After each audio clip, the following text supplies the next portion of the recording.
Iraq के Erbil में drone attack हुआ है। कुर्दिस्तान के इरबिल में ये जोरदार हमला हुआ। अमेरिकी ठिकाने पर ड्रोन अटैक किया गया। अमेरिकी ठिकाने को इस हमले में भारी नुकसान पहुंचा है। कुर्दिस्तान के इरबिल की तस्वीरें अब आपके सामने हैं, जहां एक अमेरिकी ठिकाने को निशाना बनाया गया है, ड्रोन अटैक किया गया।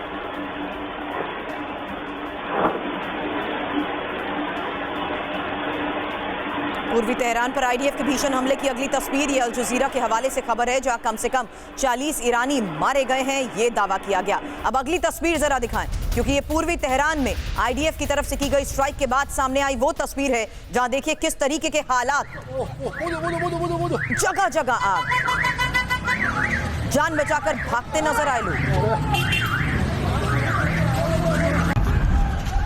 इस हमले में कम से कम 40 ईरानी मारे गए हैं।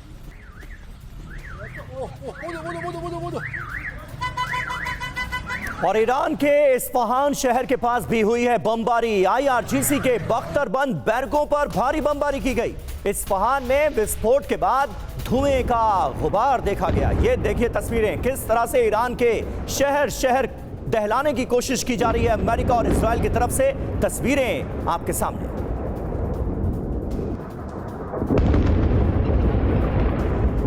वहीं तेहरान समेत कई शहरों पर हमले लगातार जारी हैं और ये फर्दस, मलर्द और अंदशेह के साथ साथ शहर ज़ीबा पर धमाकों को लेकर खबर है। बड़े पैमाने पर हवाई हमले और भीषण विस्फोट से मची तबाही।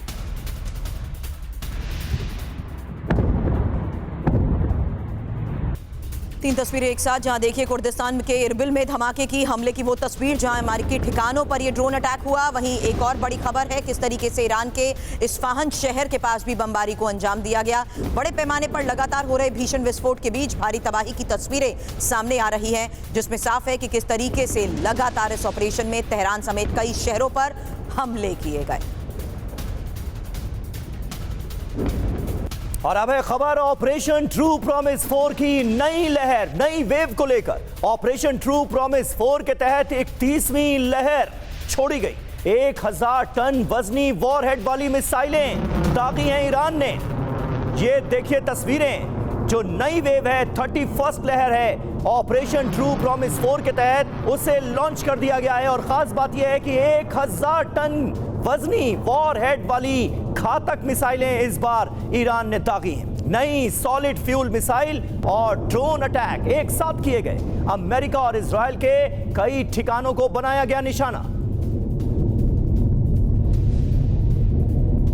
और अब इजराइल के हवाई हमलों से कैसे ईरान दहल गया। एक और तस्वीर, ये ईरान के 6 मिलिट्री एयरफील्ड पर हमले को लेकर खबर है। इजरायली वायुसेना का बड़ा दावा।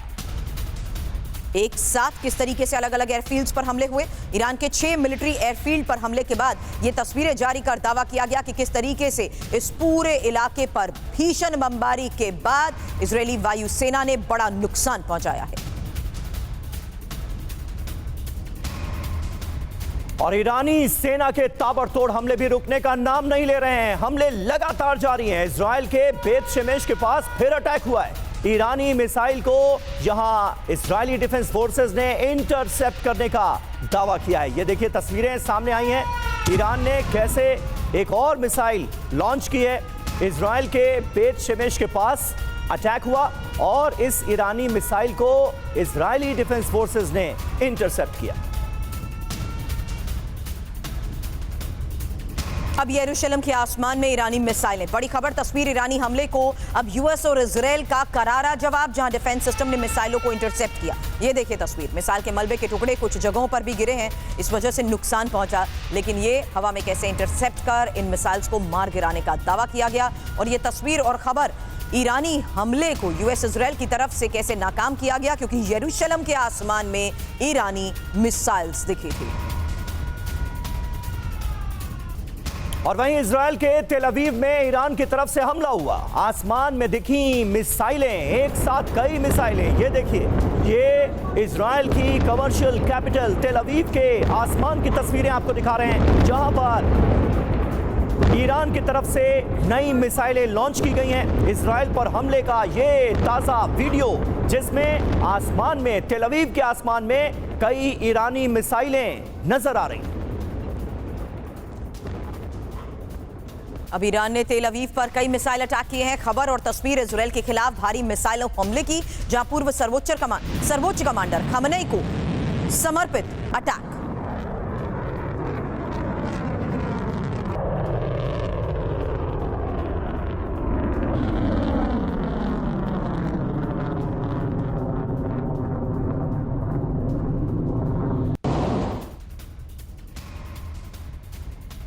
तो देखिए, जंग के 11 दिन ईरान में महाविध्वंस नजर आ रहा है। ईरान के 10,000 नागरिक ठिकानों पर हमले हुए हैं। भारी संख्या में आम लोगों की जानें गई। ईरान में 3400 से ज्यादा सैन्य ठिकानों को भी निशाना बनाया गया। आईडीएफ ने बताया है कि हमने इन ठिकानों पर हमले किए। तेहरान, अब्दनान, खुर्रमाबाद और करज में भी ताजा अटैक्स हुए हैं। 65 से ज्यादा स्कूल्स, 32 बड़े अस्पताल तबाह हुए हैं। ये खुद यूनिसेफ ने बताया। यूनिसेफ का ये बड़ा बयान सामने आया है, जिसमें यूनिसेफ खुद ये मान रहा है कि 65 से ज्यादा स्कूलों और 32 बड़े अस्पतालों को भी ईरान में तबाह किया गया। हालांकि ईरान में करीब 1400 लोगों की मौत की भी खबर है। मिसाइल हमलों में 4000 से ज्यादा लोगों के घायल होने की खबर है। साउथ लेबनान में इजरायल की भीषण बमबारी की लगातार तस्वीरें सामने आ रही हैं। साथ ही इराक के बगदाद में भी एक अमेरिकी विक्टोरिया बेस में ब्लास्ट। इसके साथ ही मुस्तफा को सुप्रीम लीडर बनाना बड़ी गलती, यही डोनाल्ड ट्रंप बात कह चुके हैं। और इस बीच बात करते हैं रूस के एंगल पर। व्लादिमीर पुतिन का यूरोपीय देशों पर बड़ा आरोप। रूस पर और प्रतिबंध लगाने की तैयारी की जा रही है। रूस एलएनजी एनर्जी पर और बैन लगाने की योजना है। यानी रूस के जो ये प्रोडक्ट्स हैं, एलएनजी और एनर्जी इंफ्रास्ट्रक्चर से जुड़े जो प्रोडक्ट्स हैं, उन पर बैन लगाने की योजना बनाई जा रही है। हम खुद ही यूरोप में सप्लाई बंद कर देंगे, अपने लिए दूसरे बाजार तलाशेंगे, ये पुतिन ने क्लियर किया है। ट्रंप ने पुतिन से फोन पर बात की। बड़ी खबर बता दें, मिडिल ईस्ट की मौजूदा स्थिति पर यह चर्चा, जहां पुतिन ने ईरान और अमेरिका इजरायल के बीच चल रहे युद्ध को जल्द खत्म करने के उद्देश्य से कई प्रस्ताव भी रखे हैं। हालांकि 1 घंटे तक दोनों राष्ट्रपतियों के बीच बात, वेनेजुएला और वैश्विक तेल आपूर्ति को लेकर अनिश्चितता का भी इस बातचीत में जिक्र हुआ है। तो ये बड़ी खबर है, जहां इस वक्त के हालात के बीच में डोनाल्ड ट्रंप और पुतिन के बीच 1 घंटे तक बातचीत हुई है।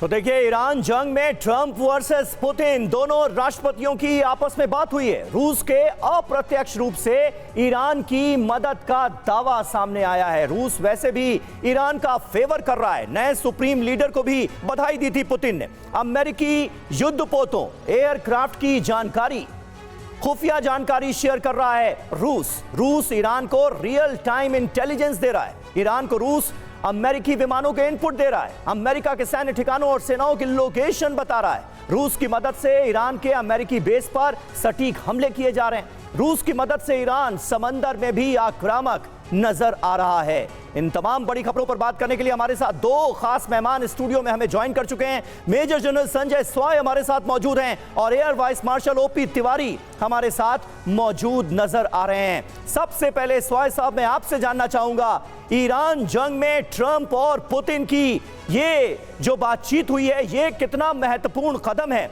और कहीं ना कहीं पुतिन का सपोर्ट ईरान के साथ है, ये वो जाहिर कर चुके हैं, नए सुप्रीम लीडर को बधाई दे चुके हैं। लेकिन ये जंग जाती कहां नजर आ रही है? डोनाल्ड ट्रंप के रुख में क्या कोई नरमी या दबाव के संकेत आपको नजर आ रहे हैं?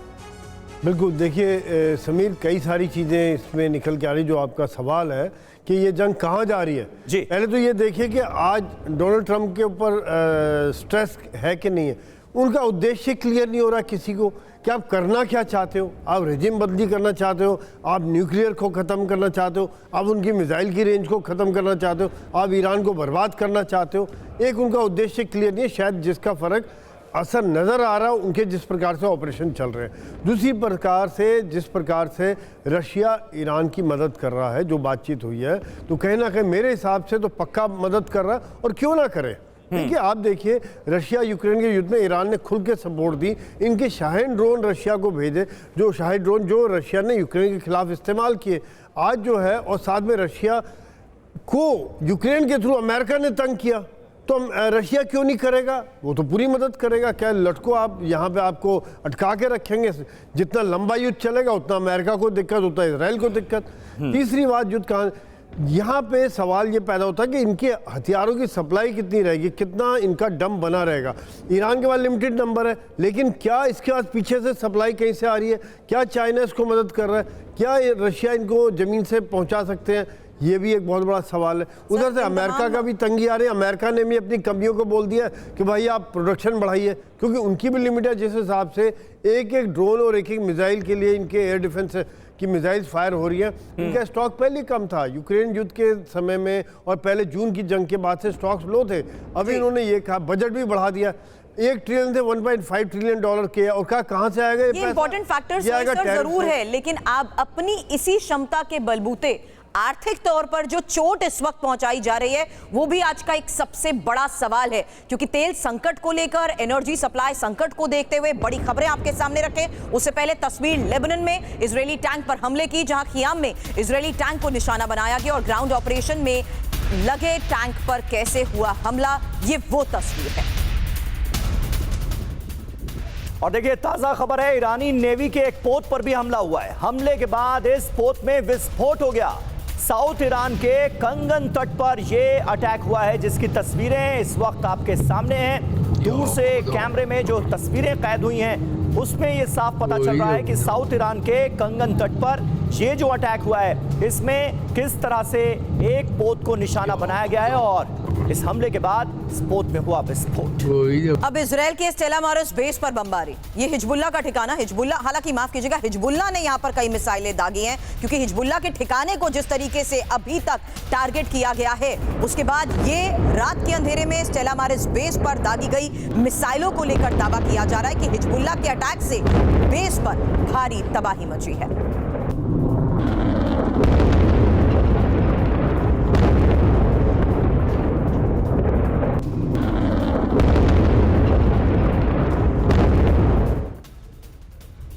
और इस बीच अहम खबर है, इजरायली डिफेंस फोर्सेस ने की शालम जहां सीमा पर भारी बमबारी। ईरान और इराक के बीच स्थित है ये बॉर्डर चौकी शालम जहां बॉर्डर चौकी, जिस पर ये अटैक किया गया है। ईरान के बसरा इलाके पर आईडीएफ के हमले जारी हैं। हमले के बाद तेज रोशनी और ब्लास्ट की आवाजें सुनी गई। ये देखिए तस्वीरें, इराकी मीडिया चैनलों के हवाले से ये खबर सामने आ रही है।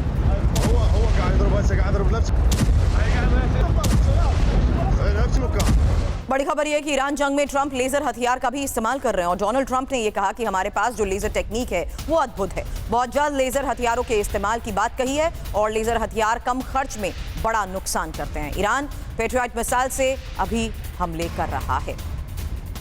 तिवारी सर, जिस स्तर पर ईरान हमले कर रहा है, जवाबी हमले भी हो रहे हैं, लेकिन क्या अब डोनाल्ड ट्रंप ने वाकई दुनिया को मुश्किल में डाल दिया? सर, डोनाल्ड ट्रंप ने मुश्किल में डाल दिया, ये मैं इसलिए कोट एंड कोट कर रही हूं क्योंकि जिस तरीके से इकोनॉमिकल स्ट्राइक की आप तेहरान के अंदर तबाही मचाने की कोशिश करते थे, ईरान ने ऐसे वाइल्ड कार्ड चले हैं सर कि ग्लोबली अब इसका इंपैक्ट नजर आ रहा है। सुरभि बिल्कुल सही है। यूक्रेन और रशिया का नुकसान हो रहा था, बाकी किसी का नुकसान नहीं हो रहा था। इस वॉर में तो पूरा विश्व ही इफेक्ट हो गया है। सब जगह ऑयल का पार बढ़ गया, जहां से भी जो नहीं भी लेता था ईरान से ऑयल, वहां उस देशों में भी तेल के भाव बढ़ गए हैं। तो पूरा आर्थिक स्थिति पूरे विश्व पर प्रभाव पड़ रहा है और जिस तरह ट्रंप जी ने इस हालत में डाला है, ये तो खुद ही जिम्मेदार है ना। इस वॉर के स्पेसिफिक आना चाहूँगा, ईरान को उन्होंने बहुत ज़्यादा अंडर एस्टिमेट किया था। ईरान के पास सिर्फ एक ही समस्या थी, इंटेलिजेंस इनपुट। शुरू में अगर इंटेलिजेंस इनपुट अच्छी तरीके से रशिया ने अगर दे दिया होता तो ईरान काफ़ी आगे बढ़ चुका होता। अभी देखिए, जहां तक एयरक्राफ्ट के सवाल है, इजराइल के पास 30 फाइटर स्क्वाड्स है, 25 करीब 400 फाइटर एयरक्राफ्ट है। वो एयरक्राफ्ट एयरबोर्न हो रहे हैं, बॉम्ब लोड कर रहे हैं। ईरान ने अमेरिका ने कुछ पहले खूब सारे बॉम्ब से इजराइल को सपोर्ट दिए हैं। इसका मतलब ये है कि जो एयरक्राफ्ट अमेरिका के पास अब्राहम में लोडेड थे, वो एयरबोर्न नहीं हो पा रहे हैं। कुछ कारण तो अवश्य है, कुछ ऑपरेशन, कुछ लिमिटेशन, कहीं तो कुछ हिट हुआ, तो खाली इजरायली एयरक्राफ्ट एयरबोर्न हो रहे हैं। अब ईरान की समस्या ये है कि उन एयरक्राफ्ट को काउंटर नहीं कर पाएगा जब तक कि रिलायबल और कॉन्फिडेंशियल इनपुट नहीं मिल पाएगा, इंटेलिजेंस इनपुट नहीं मिल पाएगा। जिस तरीके से अमेरिका के स्टारलिंक ने यूक्रेन को हेल्प किया था, उस समय रशिया की काफ़ी शिप बर्बाद हुई थी। अभी यही इनपुट अगर चाइना रशिया शेयर करने लगे तो ये वॉर किसी और रूप में ले सकता है और ईरान, मैं तो नहीं कहूँगा कि आगे बढ़ जाएगा, बट नुकसान करने में काफ़ी सफल होगा। देखिए, इजराइल के 5 मेन एयरफोर्स बेसेज हैं, वो काफ़ी हैविली गार्डेड है उन एयर बेसेस को अगर डिस्ट्रॉय करने में किसी तरह ईरान सफल हो जाता है तो इनके जो अटैक्स आ रहे हैं, जो एयरक्राफ्ट इजराइल से एयरबोर्न हो रहे हैं, उनमें बहुत कमी आएगी और ईरान की तबाही भी कम हो सकती है। मुझे उम्मीद है कि ईरान भी यही कोशिश कर रहा होगा, यही मैसेज दिया जा रहा है। बिकॉज अभी हमने ट्रंप का मैसेज सुना, हमें इनको न्यूक्लियर, तो उनके न्यूक्लियर प्रोग्राम से हम सहमत हैं, वो आगे नहीं बढ़ रहा है। अब 2-3 चीजें और है और सर आपने ये बहुत महत्वपूर्ण बात कही है कि ईरान को आज की तारीख में रूस और चाइना जैसे देशों से जो समर्थन मिल रहा है उससे कहीं ज्यादा अगर मिलता होता तो आज ईरान की ये स्थिति नहीं होती। ईरान भी कहीं ना कहीं अमेरिका पर भारी पड़ रहा होता दिखता कम से कम। लेकिन डोनाल्ड ट्रंप ताजा स्थिति को लेकर क्या बयान दे रहे हैं, जिस पर हम बात भी कर रहे हैं, जरा सुनते हैं। और देखिए अभी अभी ईरान का बड़ा जवाबी हमला हुआ है। 1000 टन वॉरहेड वाली मिसाइलें दागी गई। अमेरिका इजराइल के ठिकानों को किया गया है टारगेट। ये ईरान की तरफ से किया गया बहुत बड़ा हमला है जिसमें 1000 टन वॉरहेड वाली मिसाइलें एक साथ दागी गई हैं। 1000 किलो की वॉरहेड वाली मिसाइलें दागी गई हैं जिनकी संख्या बताई जा रही है 10। तो ये बहुत बड़ा हमला ईरान की तरफ से लॉन्च किया गया है जिसमें 1000 किलो वॉरहेड वाली 10 मिसाइलें एक साथ दागी गई।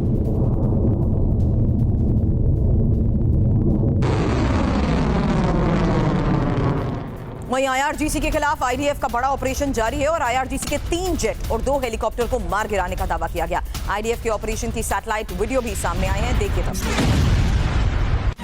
3 जेट 2 हेलीकॉप्टर कैसे मार गिराए।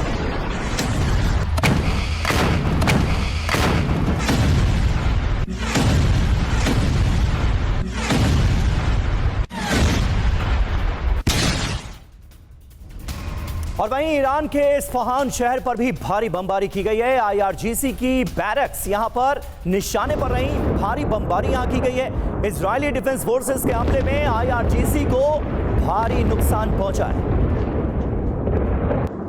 तो ये 3 बड़ी खबरें तस्वीरों के साथ आपके सामने हैं। अभी अभी ईरान का एक बहुत बड़ा जवाबी हमला हुआ है जिसमें 1000 टन वॉरहेड वाली मिसाइलें दागी गई हैं। आईआरजीसी के 3 जेट्स और 2 हेलीकॉप्टर्स देखिए किस तरह से इजरायली डिफेंस फोर्सेस ने उड़ा दिए हैं, उसकी तस्वीरें भी आपके सामने हैं। और ईरान के इस्फहान शहर पर भी भीषण अटैक हुए। वहीं डोनाल्ड ट्रंप ने अब ईरान को धमकी दी है, दुश्मन के खात्मे तक जंग जारी रहेगी। ईरान पर 20 गुना ताकत से हमला और अब तक 5000 ठिकानों को बनाया गया है निशाना।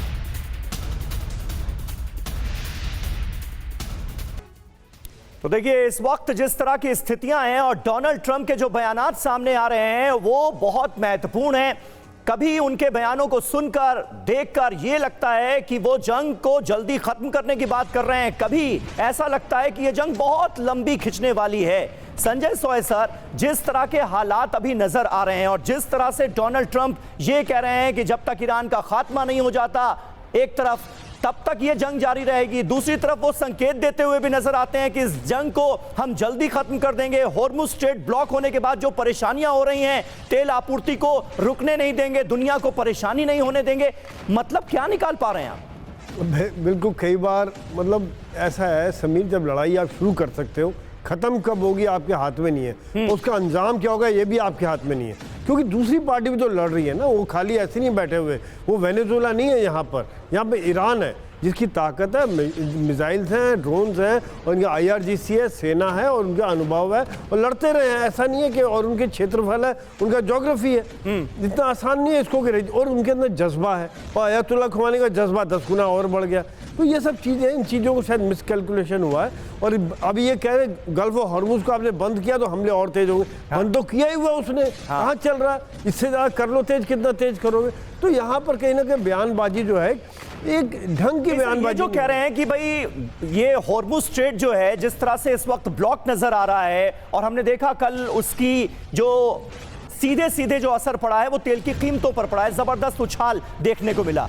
ये जो अमेरिका बात कर रहा है कि हॉर्मुज़ स्ट्रेट की सुरक्षा हम करेंगे, तेल आपूर्ति रुकने नहीं देंगे, ये मुमकिन कैसे होगा, ये जरा समझा सकते हैं क्या? ये बिल्कुल, देखिए इसके पहले वो नेवी को तो उन्होंने काफी हद तक डिस्ट्रॉय कर दिया, पर जो किनारे पर उनकी बेसिस है जहां से वो ड्रोन के द्वारा और मिसाइल के द्वारा हमला कर सकते हैं, जो शिप वहां से निकलेगा अगर 33 किलोमीटर वाइड है और जिसमें खाली बीच में जा सकते हैं, जब घूम के उसको ईरान के पास से निकलना पड़ता है, बिल्कुल, तो फिर वहां पे जब तक वो किनारे को पूरी तरह से डोमिनेट नहीं करेंगे, उनको खत्म नहीं करेंगे, जो एक बहुत बड़ा वर्ड्स में भी अगर दर्शकों को समझाना चाहे तो 8 आइलैंड्स है सर, जिसमें से 7 पर ईरान का कब्जा है। ऐसे में सिर्फ ये भले ही ईरान ना कहे कि उसने बंद कर दिया, लेकिन ब्लॉक तो कर रखा है ना पूरे रूट को। ऐसे में अमेरिका का ये आश्वासन देना क्या वाकई काम करेगा? ये सवाल इसलिए भी तिवारी सर आगे आपसे करूंगी क्योंकि जब हमें याद है यमन पे भी जब हमले होते थे और यमन जिस तरीके से स्ट्राइक करते हुए समुद्र के रास्ते में जहाजों को टारगेट करता था, उस वक्त भी एक बड़ा संकट जरूर नजर आया था और ये महीनों तक चला था। रेड सी वाले इलाके एग्जैक्टली, वो रेड सी जरूर था। मैं ये बात इसलिए कह रही हूँ समीर क्योंकि इजराइल को जिस तरीके से उस वक्त युद्ध के हालात में उसने अलग थलग करने की प्रॉक्सीज को एग्रीवेट करते हुए कोशिश की थी, तब भी हमने ये चर्चा की थी। जहां ईरान के लिए स्ट्रेट ऑफ हार्मूज किस तरीके से इंपॉर्टेंट है और ईरान पर हमले तेज करने की भी तैयारी में है अमेरिका। जहां अमेरिका ने हमले का वीडियो दिखाया है, ईरानी ठिकानों पर हमले का ये वीडियो व्हाइट हाउस ने वीडियो किया जा रही है। तो व्हाइट हाउस की तरफ से जो वीडियो जारी किया गया है वो हमने आपको एज इट इज दिखाया। और देखिए अमेरिका ने एक और वीडियो जारी किया है, ईरान के खिलाफ जंग की बड़ी तैयारी दिखाने की कोशिश की गई। अमेरिकी सेना को टारगेट तबाह करते हुए इसमें दिखाया गया है। ये देखिए तस्वीरें, अब दोनों ही तरफ से इस तरह के वीडियोस जारी किए जा रहे हैं। हमने देखा था कल लेबनान में हिजबुल्लाह की तरफ से एक वीडियो जारी किया गया था जिसमें दिखाया गया था कि इजराइल में ऑपरेशन कैसे अंजाम दिया जा रहा है। इराक के इरबिल में भी बड़ा हमला, कुर्दिश फोर्स के हेडक्वार्टर पर यह अटैक है। सुसाइड ड्रोन से विध्वंसक हमले की यह तस्वीर।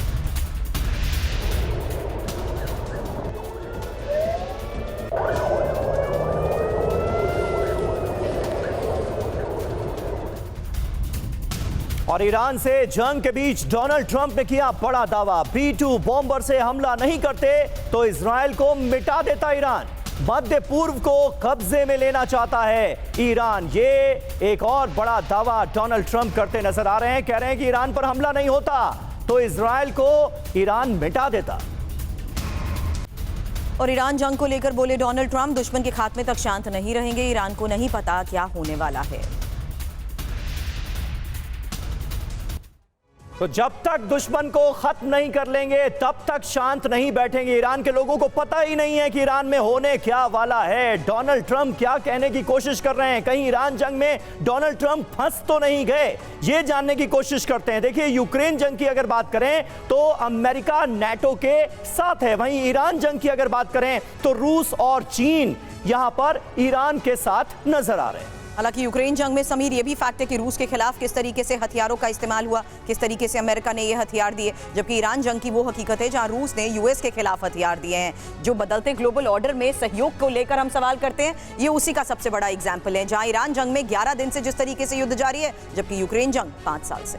जी हाँ, किस तरह से देखिए खास करके डोनाल्ड ट्रंप और व्लादिमीर पुतिन का भी कहीं ना कहीं इन्वॉल्वमेंट है, ये हम आपको बताने की कोशिश कर रहे हैं। सवाल देखिए क्या है, क्या पुतिन ने ईरान में ट्रंप कार्ड खेला है? ईरान में रूस वही कर रहा है जो यूक्रेन में अमेरिका ने किया, यानी लगातार मदद दी जा रही है ईरान को, इनडायरेक्टली रूस की तरफ से मदद मिल रही है। सवाल यह है कि क्या अब अमेरिका और रूस की कहीं सीधी टक्कर तो नहीं होगी? इसीलिए हम कह रहे हैं कि कहीं डोनाल्ड ट्रंप ईरान जंग में फंस तो नहीं गए। हालांकि मुस्तफा खामेनेई बने ईरान के सुप्रीम लीडर। नए सुप्रीम लीडर के चुनाव पर ईरान के विदेश मंत्री बोले, पिता की विरासत को आगे बढ़ाएंगे मुस्तफा खामेनेई, नया लीडर चुनकर यूएस इजराइल को संदेश दे दिया। तिवारी सर अब बताइए, क्योंकि हमने यहाँ पर रूस यूक्रेन वॉर की भी बात करी है, तो मैं उसी बात का जिक्र कर रही थी कि उस युद्ध के दौरान भी कई बार आर्थिक तौर पर चोट की जिस तरीके से कोशिश हुई, क्या अमेरिका इतना प्रिपेयर्ड नहीं था ईरान को देखते हुए, ये जानते हुए कि मिडिल ईस्ट में किस तरीके से इकोनॉमिकली ईरान इतना स्ट्रॉन्ग है? सुरभि, अमेरिका को पता था कि ईरान प्रिपेयर्ड है, बट ट्रंप साहब ने सोचा कि हमने पहले 6 बॉल पर अगर छक्के मार दिए तो T20 मैच हम जीत जाएंगे। इस तरीके से खोमेनी को उन्होंने एलिमिनेट कर दिया, उनके 50 लीडर को एक साथ एलिमिनेट कर दिया, जिसमें मोसाद और CIA का जो अंडर स्लीपर सेल्स है उनका बहुत बड़ा हाथ था। वो उन्होंने सोचा कि हम सक्सेसफुल हो गए, अब हमारा कोई रिटेलिएशन नहीं होगा, इसकी उम्मीद उन्होंने नहीं की थी। भरसक उन्होंने प्रेशर डाल दिया था, अपने एयरक्राफ्ट कैरियर दोनों साइड से मूव कर दिए थे, लेकिन उनकी उम्मीद नहीं थी कि इतनी लीडरशिप खत्म होने के बाद, सब कुछ खत्म होने के बाद भी वो लोग रिटेलिएट करेंगे। लेकिन देखो सुरभि, ऐसा ही होता है, अगर किसी CO को अगर मार दिया जाता है तो जवानों को ज़्यादा जोश आता है। मैं चाइना के बॉर्डर इंपॉर्टेंट दिखाना चाहूंगा, जब कर्नल बाबू को मार दिया था तो वो जवान ज्यादा में जोश आके चाइनीज के सारे जवानों को काट दिया था। ये उन्होंने सोचा नहीं था। ईरान तो तैयार था, ईरान ने तो तैयारी 20 साल से कर रखी थी और ईरान की तैयारी स्पेसिफिक यही थी कि उसके बाद अटैक जो होगा इजराइल से ही होगा और खाली अमेरिका से ही होगा। तो अमेरिका के शिप को काउंटर करने के लिए उसने खूब सारी मिसाइल बोट्स बना रखी है, वो अभी भी लाइट में नहीं आई हैं। अमेरिका को ये पता है किस तरह से डिस्ट्रॉय कर सकते हैं। अमेरिका का जो एयरक्राफ्ट कैरियर था उसमें कुछ डैमेज तो अवश्य हुआ क्योंकि जहाज वहां से एयरबोर्न नहीं हो रहा, 1000 किलोमीटर अभी जा चुका है और अमेरिका जो है बॉम्ब्स दिए जा रहा है इजराइल को। इस तरीके से वो तैयार तो था नहीं कि ईरान रिटेलिएट करेगा। अगर रशिया और चाइना का फुल हेल्प होता, पूरी अच्छी इंटेलिजेंस इनपुट होती, क्रेडिबल इनपुट आती, तो रिएक्शन कुछ अलग होता। जिस तरीके से स्टारलिंक ने यूक्रेन को दिया था, बिल्कुल सही बात है सर। और पहले तो स्ट्रैटेजी यही नजर आ रही थी कि अमेरिका और इजराइल मिलकर ईरान पर हमला करेंगे। बड़े बड़े युद्धपोत डिप्लॉय किए गए थे अमेरिका की तरफ से, लेकिन अब्राहम लिंकन से हमले की एक भी खबर अभी तक नहीं आई है। बहुत महत्वपूर्ण पहलू है।